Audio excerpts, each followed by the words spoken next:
Summoned into a new world, Naofumi now wields one of the 4 cardinal weapons. These cardinal heroes are tasked with saving the world from the waves. As the shield hero, he is considered the weakest with his defensive weapon, and treated differently from the other heroes, being ignored by the king, and guild members are scared to join his party. Luckily, a mage decides to accompany him. Multi shows him the ropes, and helps him farm weak balloon monsters, using his silver to purchase new equipment for them. Day 1 is a success, as Naofumi turns in for the night. He awakes to all his equipment and money missing. Rushing to ask Multi what happened, he is abruptly arrested and brought to the palace, accused of drugging and essaying Multi, the princess of Melromark, painted as the villain. The only way they can go home is if all 4 heroes die, left alive solely to fight the waves. Now with his image besmudged, only the shopkeeper believes him, leaving him with a cloak to conceal his identity, and he decides to embrace the role of the villain, starting in medicine because the shield can enhance herbs. After a run-in with thugs who try to rob him, he is approached by Belocus, a big player in the slave trading business, who offers him a gander at their new merchandise. Unable to trust humanity anymore, he turns to demi-humans, one on the verge of death, Raftalia. A slave crest ensures that the companion can't lie or refuse an order, and from this moment forth, Raftalia becomes Naofumi's sword, because this is Rising of the Shield Hero. Still with redeeming qualities, Naofumi heals Raftalia and nurtures her through her past trauma. Raftalia's village was decimated during the first wave, her parents were killed, and most of her friends lost their lives. Once a lord overseeing Sayet died, all the demi-humans in the region were rounded up and sold into the slave trade. Raftalia grows up fast. As the second wave approaches, they head to the village of Lut, protecting the people as Raftalia leads the villagers away. Together, they defeat the rest of the wave, barely supported by knights. The people of Lut thank Naofumi. Completing the second wave commences their celebrations. Learning about Raftalia's slave crest, even though slavery is legalized, Motoyasu challenges him to a duel to free her, under the pretense that Raftalia is a slave not out of her own volition. The king forces him to accept the duel. Overseen by the Pope, Naofumi gains the upper hand, but a gust of wind sends him off, and Motoyasu wins. Releasing Raftalia, betrayed and powerless, Naofumi rages alone until Raftalia reaches for him, promising to stay with him, even getting another slave crest to prove so. They also purchase a Philolian egg to pull carriages. Philo grows fast because of the shield hero age correction ability. With the ability to transform,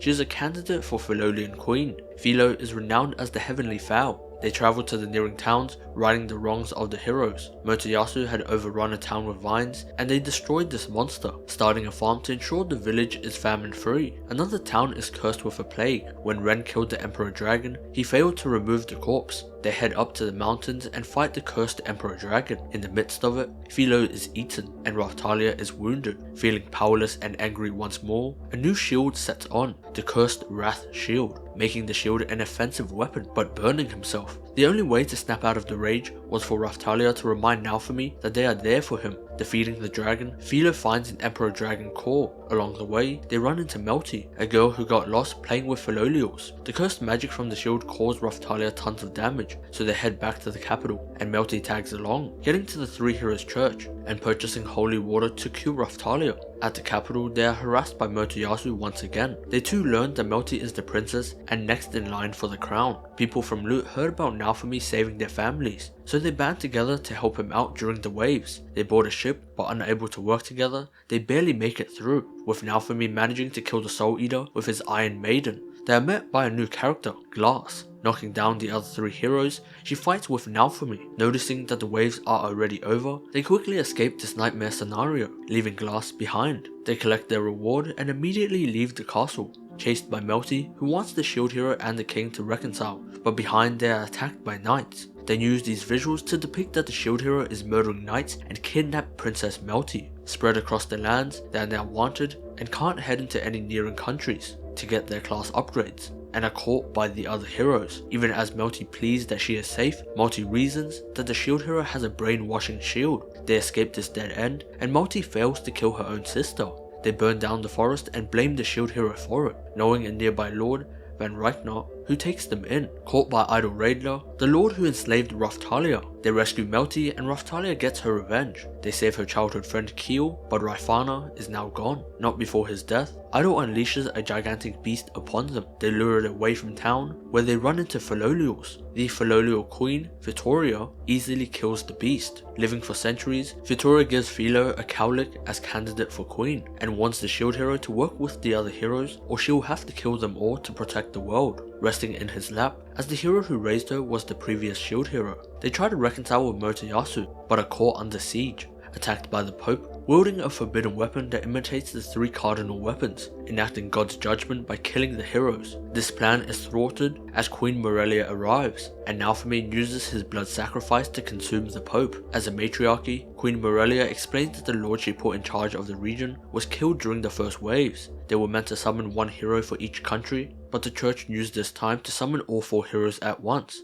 apologizing for the kingdom's wrongdoings and placing Multi and Altgrey on trial for the world to see. To clear the shield hero's name, given Slavecrust, Multi is convicted of attempted murder on the Princess Melty and falsifying SA allegations. Altgrey is just as guilty. His hatred for the previous shield hero led him to being manipulated by the 3 heroes' church, and they are both sentenced to death. Though Naofumi stops this, as death would be too easy. He renames Multi to Bitch and Altgrey to Trash, and they are both disinherited. They erect a new structure, renaming it to the 4 heroes' religion, and they finally get their class upgrades. Heading to Kalmyra to farm EXP in the new hotspot. Late to the ship, they share a cabin with Lark and Therese, even deciding to party up and farm monsters together. Discovering an underground dragon hourglass, a new wave is set from 2 days. They quickly warn the queen and ready the troops. Teleported to the fight, Lark and Therese are fighting with them. They help take out the giant sea monster and reveal their true motive, to kill the cardinal heroes in order to save their world.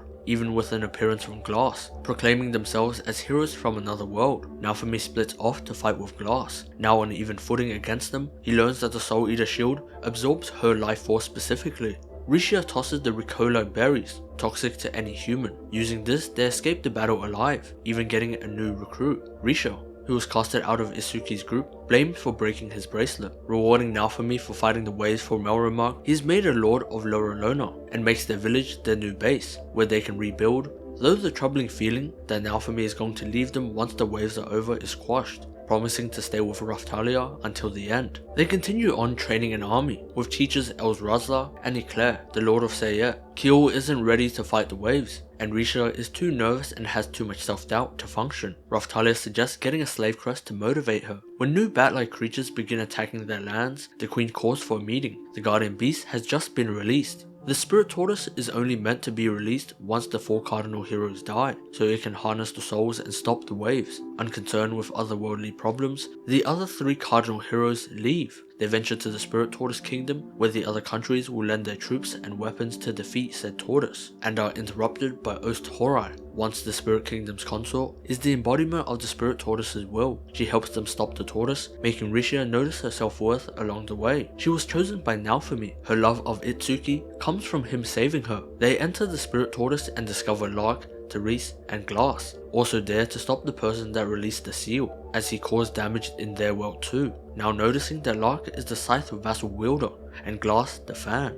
The one behind this mess is Kyo, the Book Vassal Wielder. They struggle against Kyo as he harnesses the other cardinal hero's abilities, falsely believing that they could take down the tortoise alone. He also uses the souls the tortoise collects and easily escapes danger.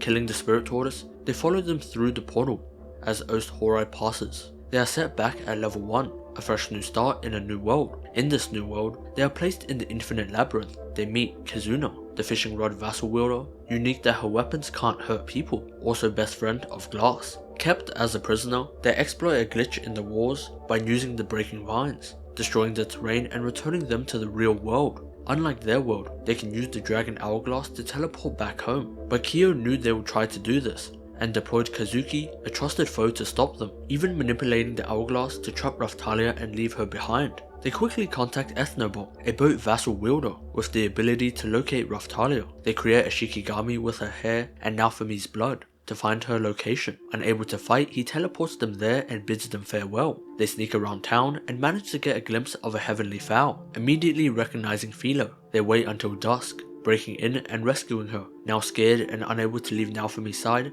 they continue on for Raphtalia. After being caught, she was imprisoned in a mana-draining prison with the other 3 heroes. They trick the guards and easily break out. Now on the run, they work together to defeat Kyo. First they refuel and watch some entertainment. The new katana vassal wielder is going to be unveiled. Only one of 7 vassals in the world, Raphtalia is chosen. The katana surges Raphtalia's powers and makes her grow immensely. Worshipping the katana wielder, Raphtalia is clothed and slices through Kazuki like paper, promising to reunite with Naofumi as they track down Raphtalia and defeat Kazuki's beast. They return to the capital and learn that Lark is a prince, and Kazuna is horrified to learn that Glass tried to kill Naofumi to save their world. She promises that they will find a different ways to save both of their worlds. They collect new items and upgrade their equipment with Emperor Dragon cores from both worlds infused into Naofumi's armor, and are met by Yomogi, a swordsman and loyal fighter for Kyo. After narrowly evading death from her own weapon, she learns of Kyo's lies and deception. Once the wave countdown mysteriously ends, they are teleported away. Disgusted by Kyo's lies, she takes them to his hideout, where they fight the mirror vassal wielder who had been warped into Kazuki's body, and they go on to fight Kyo, using the Spirit Tortoise shield, the power of friendship,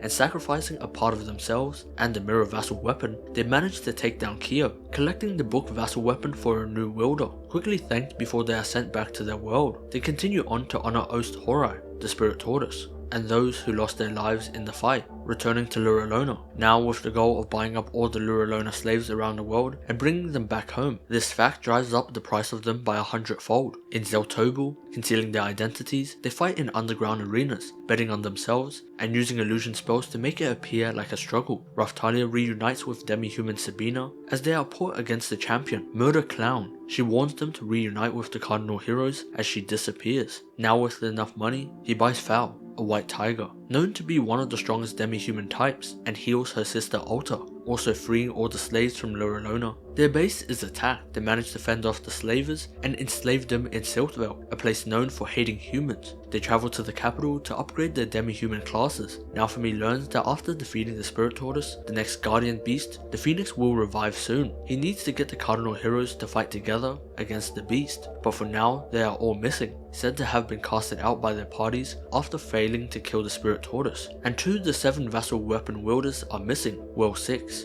Altgrey was the staff vassal wielder. He fought against Siltveld and the previous shield hero, which costed him the life of his sister, which is why he has such an affinity for Alta. They managed to hunt down Motoyasu, begging for his party member to come back. When he tried to fight the tortoise, he was too weak and they left him behind. Ren was too eager to try and speedrun the world like a game, that it costed him the lives of his entire guild. Unable to accept responsibility, he was manipulated by Bitch, who too casted out Motoyasu. In his time of despair, Philo brought him back. Indebted in her grace, he promised to fight for them and become stronger in an infatuated way, calling Naofumi his father and wanting to marry Philo. They encounter otherworldly assassins that manage to remove Raphtalia's curse, but are saved by Murder Clown, a vassal weapon wielder from a destroyed world. The otherworldly assassins corrupted their cardinal heroes and managed to destroy their world. So when they try to hunt down a bandit near their camp, they discover Ren and Motoyasu fighting. After teleporting away, Bitch tricked Ren and stole all his valuables. Consumed by anger,